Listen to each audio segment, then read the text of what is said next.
Aeronautics. Aeronautics आप जानते होंगे, एरोनॉटिक्स होता है विमान के डिज़ाइन, निर्माण और संचालन से संबंधित विज्ञान।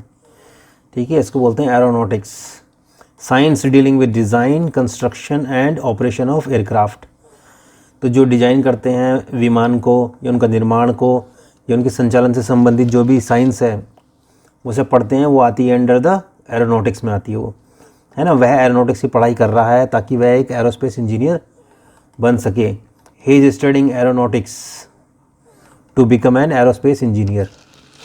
ओके फ्रेंड्स, तो याद रखेंगे आप, एरोनॉटिक्स मीन्स विमान का डिज़ाइन, निर्माण और संचालन से संबंधित विज्ञान होता है। चलिए नेक्स्ट पे चलते हैं। नेक्स्ट है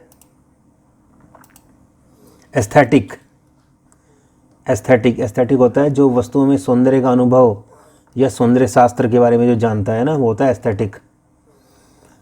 ठीक है, वस्तुओं में सौंदर्य का जो अनुभव करता है, ये सौंदर्य शास्त्र का जिसको ज्ञान हो वो होता है aesthetic. The branch of philosophy concerned with the study of principle of beauty specially in art.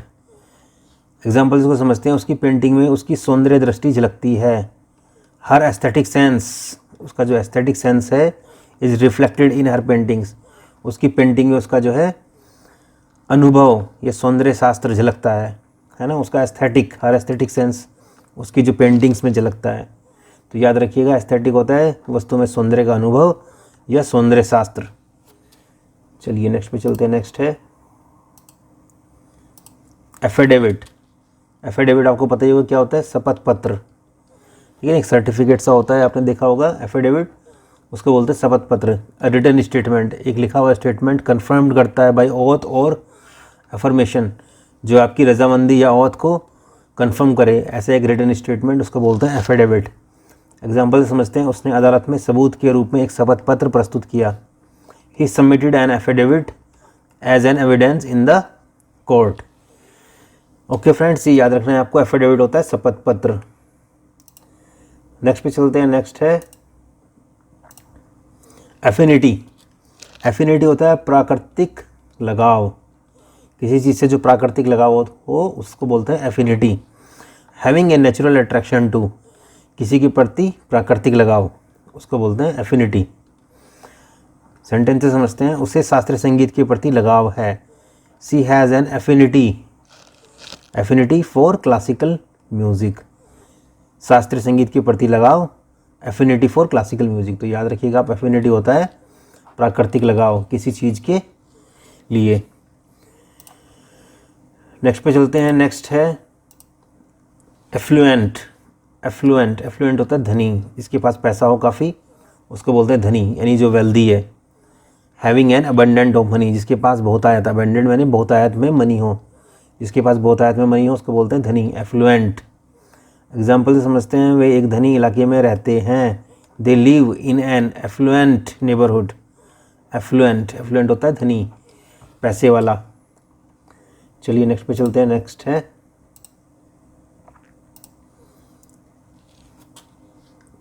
Afforestation.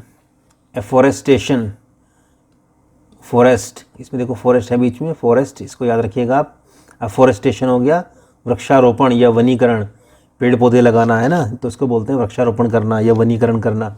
The act of forestation bye planting many trees, बहुत सारे पेड़ पौधे लगाना, उसको बोलते हैं वृक्षारोपण करना, एफोरेस्टेशन। एग्जाम्पल से समझते हैं इसको। जलवायु परिवर्तन से लड़ने के लिए वनीकरण आवश्यक है। Afforestation is essential to combat climate change.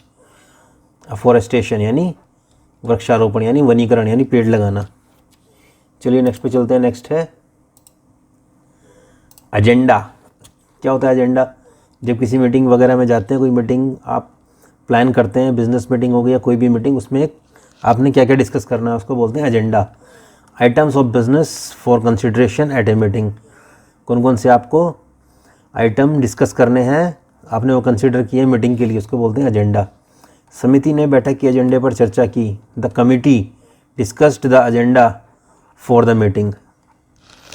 Okay, तो ये होता है एजेंडा। चलिए नेक्स्ट पे चलते हैं। नेक्स्ट है एग्रेसिव होता है आक्रामक, जो जिसको बहुत गुस्सा आ जाए, किसी भी चीज़ को लेकर, छोटी छोटी बात को लेकर, उसको बोलते हैं एग्रेसिव। जो किसी चीज़ के लिए बहुत ज़्यादा रेडी हो, को काम करने के लिए बहुत ज़्यादा, है ना, अग्रेशन जिसके अंदर बहुत ज़्यादा, उसको बोलते हैं एग्रेसिव, आक्रामक है। ऑलवेज रेडी टू अटैक और क्वेरल, जो हमेशा अटैक करने के लिए या क्वेरल, झगड़ा करने के लिए तैयार रहे, वो होता है एग्रेसिव यानी आक्रामक। एग्जाम्पल समझते हैं, उसका आक्रामक रवैया अक्सर बहसों का कारण बनता है। His aggressive approach often leads to arguments. तो ये याद रखिएगा आप, अग्रेसिव मीन्स आक्रामक। चलिए नेक्स्ट पे चलते हैं। नेक्स्ट है अग्रेसर। अग्रेसिव और ये था अग्रेसर। अग्रेसर होता है आक्रमणकर्ता, समवन हु अटैक्स फर्स्ट, जो पहले अटैक करे, जो इसके अंदर बहुत ज़्यादा अग्रेशन हो, है ना, उसको बोला जाता है आक्रमणकर्ता, अग्रेसर। एग्जाम्पल से समझते हैं, आक्रमणकर्ता को अधिकारियों ने हिरासत में ले लिया। द अग्रेसर was detained by the authorities. अग्रेसर जो आक्रमण करता है, जो पहले अटैक करे, है ना, जिसके अंदर बहुत ज़्यादा अग्रेशन है, उस बंदे को अग्रेसर बोलते हैं, आक्रमण करता। चलिए नेक्स्ट पे चलते हैं। नेक्स्ट है एग्नोस्टिसिज्म। एग्नोस्टिसिज्म होता है जो ईश्वर के अस्तित्व पर संदेह करे, जो इस चीज़ पर संदेह करे कि ईश्वर है कि नहीं है। Doubt about the existence of God, जिसको डाउट है कि गॉड एग्जिस्ट करता है कि नहीं करता, उसको बोलते हैं एग्नोस्टिसिज्म।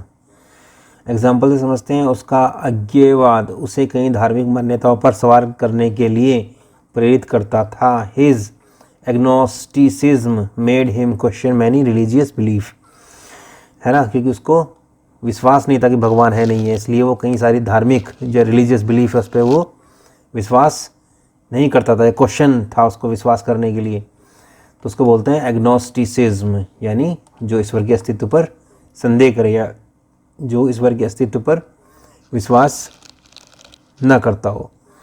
ओके।